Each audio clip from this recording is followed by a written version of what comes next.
Now, there's another powerful point in your book where you say many in the black world and all over were able to see discrimination in South Africa, but when it comes to Haiti, it's a little more difficult. What are some of the racial factors that make that story harder for us to see? Just have so little information about it. You see, South Africa boasted of white supremacy. I mean, they threw it to the world as if they were throwing down a gauntlet. The Haitian wealthy whites have been cleverer than the South Africans were. I don't know of any country in the world where the correspondence between wealth and poverty is greater, and skin color is greater and more exact than it is in Haiti. 1% of the population, the whites and mulattoes, control 50% of the wealth.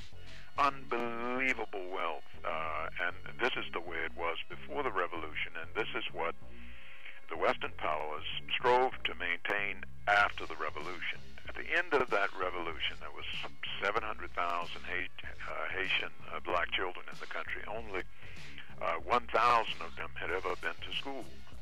They were the children of slaves, and the Vatican made certain that they would have no opportunity to do that. France imposed sanctions. There were no resources to do that. France threatened to reinvade, and so with the imposition of all of these tactics from the West, Haiti has remained in a difficult situation up until in 1915, 111 years after the revolution. Haiti was still paying out 80% of its available public resources to meet the debt to France, because they had to borrow so much money to pay those reparations to France. They didn't finish paying this off until 1947.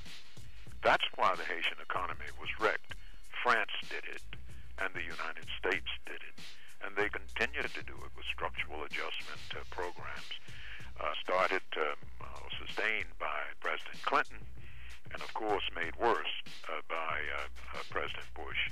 It's been a terrible run. Now, why we don't know about it is, of course, the work of public media that choose not to look at this. Because you will see in Haiti, you saw Duvalier was black, you see these people are black, but these people were instruments of white wealth, and given the power to do what they had to do to keep the black peasantry under their fist. Duvalier killed 50,000 people, but he left the wealthy white Haitians and the mulatto Haitians alone to exploit the larger majority in the country. That's a point I want to isolate. I want to go to a page in your book where you actually list the families. You call them the powerful super rich families, the Mevs, the Digiots, the Boulots, the Apaids, and the Nadals. All white. All white. And as a matter of fact, I said in the book that the Mevs came to see me one time. The Mevs, for instance, the Clinton administration started this business of forcing Haiti to privatize its state-owned enterprises. It means that what had been publicly owned, poor people can only own things through their government. They have to own things in common. They can't buy major corporate facilities. And so the Clinton administration said to Haiti, if you want to get any aid, you've got to privatize all of these state-owned facilities, these enterprises. And one early conversion was sugar in the 1980s. The Mev family bought it. Sugar is a staple in Haiti.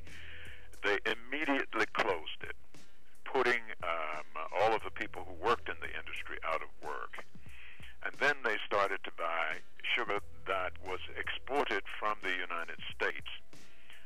They bought it cheaply because it had been subsidized by the U.S. government under a farm bill.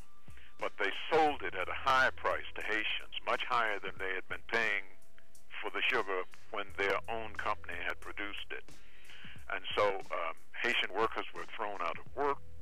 Haitians couldn't buy sugar. industry was destroyed, but a rich Haitian, the Mev family, made a lot of money, and all of this was facilitated by the United States, which is the purpose and objective of many of these structural adjustment programs. They facilitate the increased poverty of the poor, and they further enrich the wealthy elites, and that is an ongoing problem that marks the policy of the United States towards Haiti. Now, I'm trying to lay a base for the emergence of Mr. Aristide. Now, I'm on the CIA World Factbook site. I want to go through these industries, and any comment you care to make, however brief or long, is fine. It talks about the top agricultural products in Haiti. If you just want to comment on who controls what or how it plays into it, that would be great. Coffee, mangoes, sugarcane, rice, corn, and wood. Well, rice is a very big deal. I mean, Haiti was producing huge tonnages of rice, and then, of course, Haiti had a tariff to protect its own rice growers. The international financial facilities said that you can't have these high tariffs. You must cut the tariff to 3%, forcing them, if you want to get any loans from the international community, you've got to slash your tariffs. You can't protect the very nations that were subsidizing their own farmers. Were causing Haiti to take a position that meant that they would have no method of protecting their farmers. And so that is precisely what happened when the tariff was cut.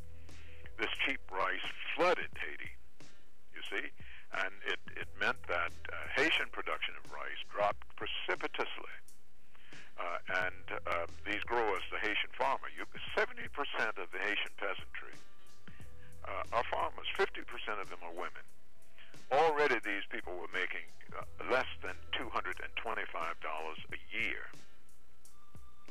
This was exacerbated by American tactics like these with these kinds of crops. And so the idea was to take all of the state-owned enterprises out of the hands of the Haitian government and to put them into private hands. Government meant black. Private hands in Haiti means white. Okay, and before we get into the string of leadership that leads to Mr. Aristide, I wanted you to just comment on the role of the Inter-American Development Bank and the frustration with those loans. Well, the Inter-American Development Bank approved loans for $146 million and boasted of its help to Haiti on its website. Not a dime of the money was ever disbursed. And the money was for health and education, road building, things like that.